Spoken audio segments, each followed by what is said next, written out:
Hello, everyone. My name is Mike Fanelli, and I'm here to help host the program called The Weight of Water. The Weight of Water is a special program that's coordinated with Heather Cumming, who is in Zambia, Africa. And Heather is online with us. I understand that she can hear us, but we can't hear her. So I'm going to help facilitate this presentation today, and I want to start off with words of wisdom that I recently heard on television.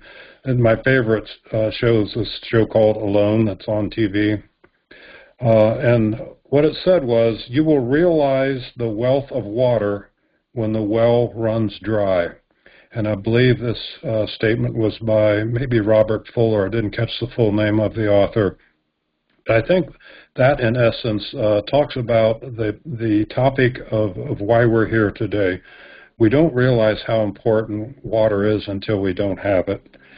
And so I'm still digesting what we learned a few months ago with Heather in this program, where she said that to get water for herself and her daughter, Radiance, one of them, usually Rady, has to walk down a hill, across the stream, wade across the stream, which sometimes has a lot of water in it, up the other side of the hill, across the meadow, to the village where the well is, and fill the container, which is about 5 gallons, and carry that container back, and usually it's balanced on their heads. And so we also learned last month that a gallon of water weighs 8 pounds.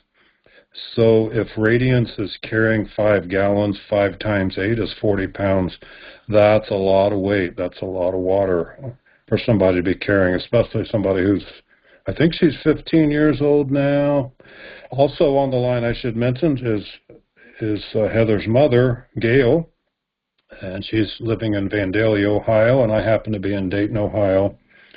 And I got involved with this program because I helped sponsor a well for my mother as a birthday gift for my mother, and the village people were so happy that to have a well, that they built a home for my mother to live in if she ever came to visit. And so this moved me so much that I wanted to get more involved with this organization and learn more about it. And so I've been involved in helping in small ways to find ways to raise money and dig more wells. We also learned at the last meeting that we had that Heather, over the 20 years that she has been in Africa, has been responsible for digging or providing over 150 wells to various remote villages in Sierra Leone and in Zambia. And so if you're not moved by this, I don't know what it would take to move you, but this is her life's calling. This is the work that she does, besides lots of other smaller programs to help the people of Africa to live safe and happy lives. Well, Heather asked me to tell a story today, and it's kind of because I'm involved with outdoors and backpacking and wandering long distances. I've had the opportunity to hike the Appalachian Trail, which is over 2,000 miles long, and about 800 miles on the Pacific Crest Trail, and lots of other long-distance trails around the United States and some places in Europe as well. So I do a lot of backpacking and camping, carrying what I need on my back. And so one of the most important things in traveling like this, of course, is water. And you have to be able to find water. You can't carry enough water with you if you're going to be gone for months at a time. So you have to learn about water. You're forced to learn to know how to find water and how to purify water. So Heather asked me, what is the worst situation you've ever been in your life where you didn't have water? And I immediately knew the answer to that question, and it's a story that happened for me on the Pacific Crest Trail. The Pacific Crest Trail is a trail, starts off in California, on the Mexican border, and it runs all the way through California, Oregon, and Washington up to the Canadian border. It's over 2,600 miles long. So, as you probably realize, in Southern California, there's a lot of desert, and it's hard to get across the desert without water. But people hike this, and they find ways to find water, and they learn about water. So one of the sections of the Pacific Crest Trail that I happened to be on was climbing up a mountain called Mount San Jacinto, Jacinto, Jacinto, San Jacinto. So it's a large mountain in Southern California, and it's actually a snow-capped mountain. There's snow on top of it.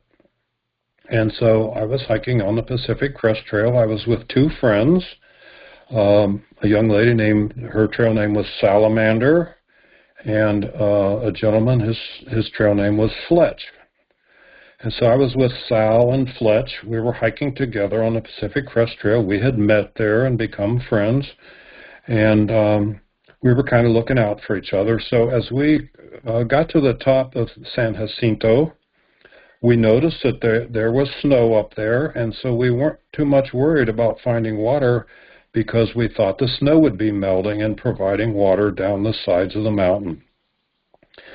So we hiked past the snow-capped portion of the mountain. We started to head down the mountainside, and it was over 20 miles of hiking to get down to the bottom desert floor, where we knew that there was a well. But we knew, it was the middle of the afternoon at that time, we knew we weren't going to make it, that 20 miles. So we hiked 4, 5, 6 miles looking for water, hoping to find some drainage or some place where the snow melt would be coming down the side of the mountain, and for all that distance we found nothing.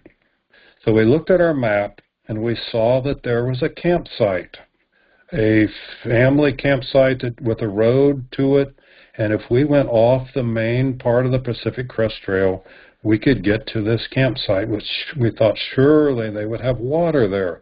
It was in the early spring. It was probably late April, early May. And so we headed off the trail to find this campsite down a gravel road, and eventually we came to a gate or a bridge, a gate across the road that led to the campsite. We walked over the gate, and the campsite, we noticed, was not open yet for the season. We thought, well, maybe there's water here. And so we were off trail, by the way, about 2 or 3 miles. So we were committed that we needed to find water there. It had been 5 or 6 hours since we had been out of water. So we got to the campsite, and we searched around, and there were water spigots around, but the water was turned off. We were very sad and concerned, of course. We knew we were going to have to spend the night there because it was starting to get dark. And so we found near one of the restrooms, there was a hose, a water hose that was hooked up to a spigot. The spigot was turned off, so we unscrewed the hose. We tried to turn the spigot on, but there was no water. But we noticed that there was some water in the hose. So we drained, it was a coil of hose, rubber hose, so we carefully drained the water out of that hose into our canteens, into our water bottles. We noticed the color of the water in our water bottles after we filled them. I think we got about 2 or 3 quarts of water, which we were happy about. We thought, oh, great, this is going to get us through the night. But the water had an orange-yellow tint to it, and it smelled like sulfur. That water had been sitting in those rubber hoses for the whole winter, entire winter, we suspected. And when we smelled the water, we said, oh, worst case scenario, we don't want to have to drink this water. So we thought, well, maybe we boil it. That would help it somewhat. So we boiled it, some of it, and it still smelled really bad. We thought, we knew that if it had chemicals in it, boiling it wouldn't kill the chemicals. Boiling usually kills bacteria and germs and things like that, but it doesn't get rid of chemicals. So we stopped for a while and we decided to spread out and search for water in and around the campsite. So I happened to follow a little trail kind of downhill. I was trying to imagine if it was going to rain in that area, where would the water go? And so there was a little bit of a gully. And I walked down that gully and for a distance, and I could see eventually that I found some mud in this gully. And I thought, well, there's mud, there could be water. So I walked a little farther, and the water was muddier and looser and siltier, I guess. And then there was a big rock in the middle of this gully, and right below that rock was clear, clean water, about a half-inch deep, and it was maybe the size of a wash tub. So I called my friends over, and we took the lids from our water bottles, and we carefully filled our water bottles one lid full at a time. It took us probably 20 minutes or more to fill each of our, we threw out the water. Once we knew we had better water, we threw out and got rid of the sulfur, smelly water in our water bottles and filled our water bottles with this precious water that we had, that we knew was going to be able to get us through the night, rehydrate ourselves. We were going to be able to cook a meal with water. And so it's stories like that and times like that that makes especially people in the outdoors realize how precious and valuable water is to life. And I'm just going to take a stop here and see if there's any way that maybe Heather, I know she's listening, and I'm suspecting she might have some things, some comments to say, to see if she has been able to reconnect. I'm going to give her a few seconds here. Are you there, Heather?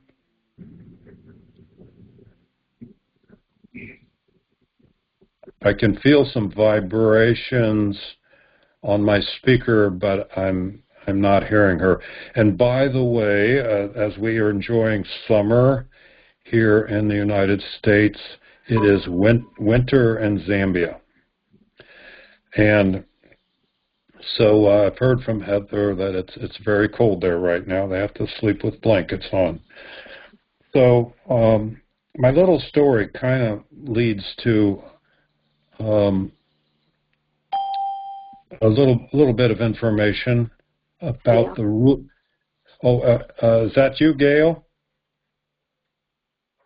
Let me see if Gail has any input from the story.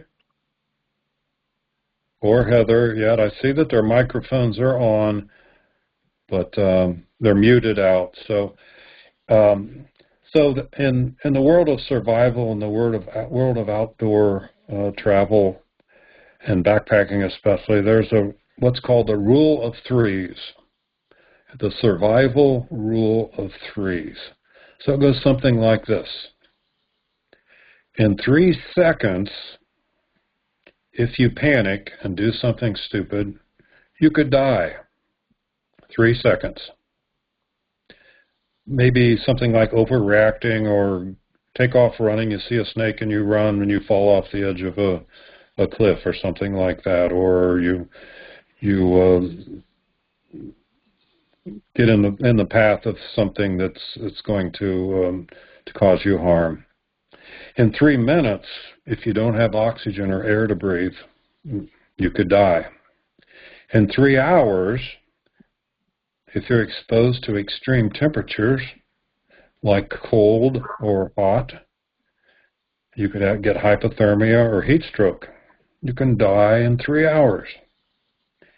In 3 days, if you don't have water, you will probably die. Water is it's very low on the list of critical things, critical needs that we have in life. 3 days, no water, you're probably not going to get much past that. And of course, it gets worse the hotter the weather is. You can live for 3 weeks without food. And this is the kind of interesting one. You can live for 3 months without contact with other humans. You probably won't die, but you'll go crazy because we all have a need for social contact. So the rule of threes, and right up there at the top of the list, one of the most important thing is water. You can only go about 3 days without water. So I'm wondering, for yourself, what's your story? What was the time in your life when you did not have water and you really learned to appreciate it?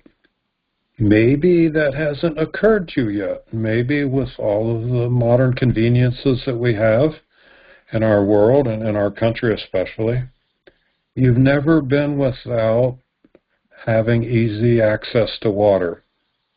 But perhaps someday it will happen. Perhaps you'll have a story similar to mine and similar to Heather and the people of Africa where you don't have water, or especially you don't have safe drinking water. And that's the thing that Heather and her program does for the African people, is not just give them water, but give them safe drinking water. Perhaps you've seen some of the pictures that Heather has shown where the people are trying to get water in places where animals are drinking water, wild animals and farm animals, and their animal feces is all around the banks of the stream or the creek where they're getting the water, or the pond, and the water's filthy dirty, but that's where people are getting their water and they're drinking that water. And it's pictures like this that make some of us want to do everything we can to try to help out. Well, so one of the interesting things also as a backpacker is, where do you look for water when you're out in the woods or wilderness or wilds? So the answer to that question, you would think you would look for a lake or a pond or a river, but the best place to find safe drinking water is the smallest little seep spring that you can find, the place where water first comes out of the ground. Usually it's on the side of a hill, because when it rains, water goes through the hills, through the dirt on the hillside until it hits a layer of rock.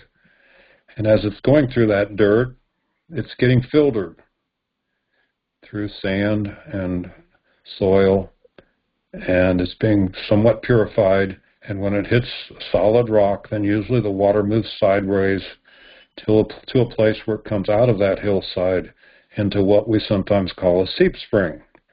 Sometimes it's just wet mud, sometimes wet sand, sometimes it's just a little trickle.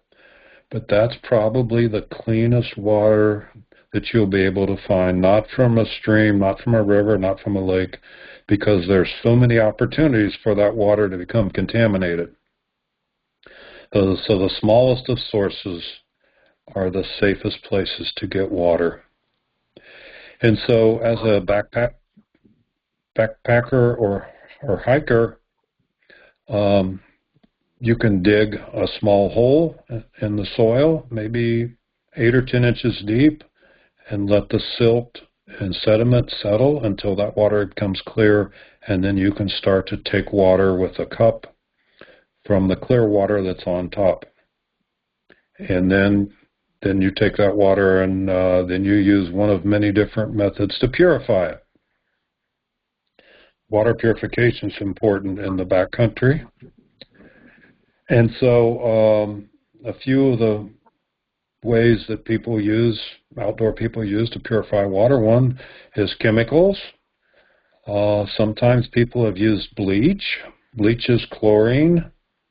About 3 drops of bleach in a liter of water will purify it. But there's some potential side effects with bleach, because if materials, organic matter gets in that water, it can create something that's kind of dangerous to drink. So They use in the city water, there's a chemical called chlorine dioxide. So most city water is cleaned or purified with chlorine dioxide. And so you're able to get, as an outdoor person, you're able to get chlorine dioxide tablets or water or drops to put in your water to purify it. Another way to purify water is to boil it, and as we mentioned before, boiling kills organisms, pathogens, but if there's chemicals in the water, it doesn't take the chemicals out. So sometimes you have to filter the water and also add chemicals, depending on how pure the water might be. And so one of the funny stories is another new way to purify water is with ultraviolet light, like what comes from the sun. And so they sell a little device that creates ultraviolet light. You put it in your water bottle and you turn it on for 6 or 8 seconds. And the ultraviolet light doesn't kill the living organisms in the water. It sterilizes them so that they cannot reproduce. And you can drink that water, even though you're still drinking the bugs, but they can't reproduce and they won't make you sick. So that's another method that people use. And there are a few other methods, but what we usually do if we can in the backcountry is use at least 2 of those different methods to purify water. So it's a lot of work, and you have to pay attention, and you can still get in trouble if a drop of water drips off of the side of your water bottle that didn't get purified, and it goes, and you drink it. So you have to be really, really careful. Usually you'll get 1 of 2 or 3. You'll usually get an upset stomach with diarrhea. And one of the most important things that I learned from Heather the last time we talked is the second leading cause of death in Africa is diarrhea. And it's probably because people are drinking unsafe water that has not been purified. So in our water are lots of different living pathogens, E. coli, another disease called Giardia, and Cryptosporidium is a third one. And Cryptosporidium and Giardia are little tiny cysts that are about 5 microns in diameter. A micron is a millionth of a meter. So these things are little teeny tiny things. I think about 50 of these cysts can sit on the head of a pin. That's how small they are. So to filter them, you need a very, very small purification filter, something less than 5 microns to catch these cysts. But even though you filter it, you catch the organisms, but you may not remove the chemicals, and so maybe boiling or just have to be kind of aware of what might be in that area, what kind of other chemicals or sediment might be in the water. So that's kind of my story as a backpacker, an outdoor person, about what I've been through and what I've learned about water. I've researched this in great depth and helped teach classes to others on water purification and water safety. It's very, very important. And what I've learned is that many people would like to go hiking and like to do long-distance travel, but they have a fear of water, fear of safe drinking water.